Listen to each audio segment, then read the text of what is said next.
Isn't it really, really nice, this idea of being able to achieve everything you ever dreamed of on the outside? Any outer success, financial success, business success, whatever it is, the big success, the big goal is that you can possibly ever imagine, you can achieve those, whilst at the same time creating fantastic, loving, blissful, amazing, fulfilling relationships with pretty much everybody that's in your life.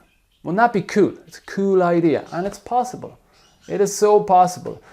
But, you know, a lot of times men, we end up caught up in this life mission, and we struggle so often to sort of balance the work life, life purpose life, the mission on the outside, with, whilst at the same time creating these beautiful relationships. I'm going to clear up this, demystify the whole thing with two simple concepts.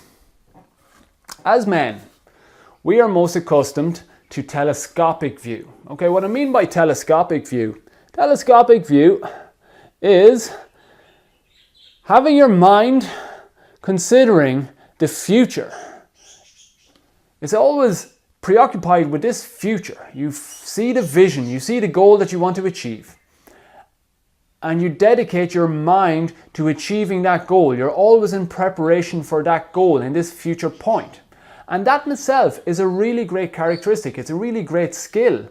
It's a brilliant aspect of men we have. We're a bit more naturally tending to telescopic mode. Okay, hunter-gatherers, when we were going out as the hunters, we had to see and envisage and see where the predators were and see where our prey were. So we could keep ourselves safe, get the prey, come back home with the food. Telescopic view, being able to predict what was going on out there, make our plans, come back, achieve what we wanted, come back home successful. I mean, telescopic view is part and parcel of being a brilliant man. It's what defines us, it's what makes us brilliant.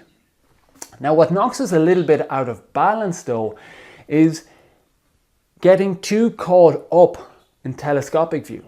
Okay? What I mean by this is when you get too caught up with the thinking processes of what's coming up in the future, you end up getting disconnected from what's happening right here, right now, in your present moment.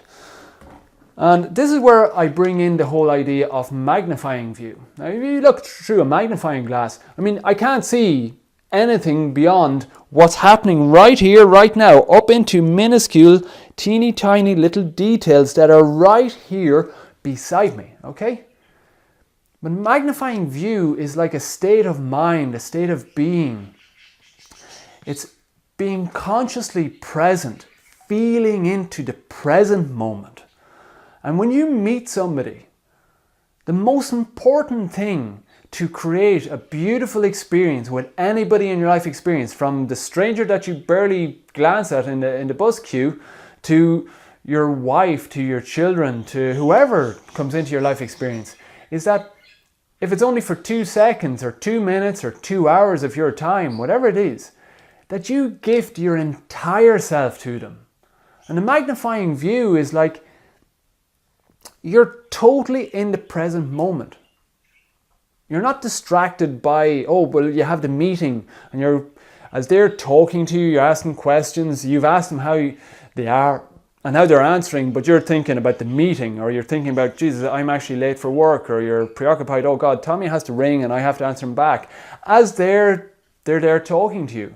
Magnifying view mode, what I mean by that is that when somebody is in your presence, if you've stopped in front of anybody, you said anything, you said hello to them, you switch on completely to them. Your conscious presence they're submerged in your presence.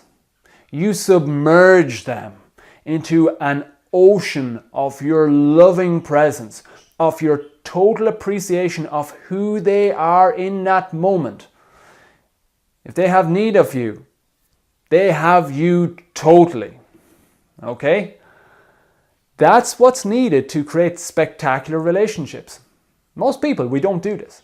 But then most people don't have spectacular relationships. Most people have, okay relationships, quite good relationships. Some people are not good at relationships at all, but it's all on a spectrum. how proportionately you give your complete self to people when they're present in front of you. As much as you give, you receive back. So, magnifying view. If you are saying hello to somebody, well, say hello with your totality. It only takes a second or two. Say hello, but have that person know that you really said hello to them by the glance, by your tone of voice. When you ask somebody, how are you?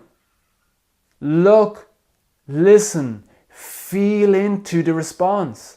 Have that person know that actually you don't just ask, how are you? Just for the sake of, it's just a socially nice thing to say. It's like, yeah, well, I've asked how are you, and then I'm on my way to my meeting, or I'm on my way to sign a contract, I'm on my way to my golf tournament that is really, really important to me. No, when you ask how are you, you're really looking at them, you're listening. And they might say, well, I'm okay, but you're listening, are they okay? Okay? This is magnifying glass view. This is what creates spectacular, beautiful, meaningful relationships that at the end of your life, at the end of your career, at the end of any experience, once off meeting, that person will never be the same. They will have been touched by your inspired higher self. They'll have been touched by your divine self, by your loving self. And that's a brilliant, powerful way to go about living. Okay, you get what you want, but everybody gets what they want. Life, it's here to be lived. And it's not all about achieving these great big things. Like the big outer goals, although they're exciting, although it's brilliant to have these lovely goals that excite you, that you're passionate about, all of that means nothing if it's not backed up by beautiful, blissful, understanding, loving relationships. We all know this. Like, you know that. I mean, you can achieve anything at work, but if you come home and your wife looks at you and she's looking at a man who's lost, a man who just has stopped loving her, a man who's not totally switched on. He's okay, he's grand, but you go home to a wife like that, or you let your kids grow up and, it's been 20 years, you've been focused insanely on your career and you've missed her childhood.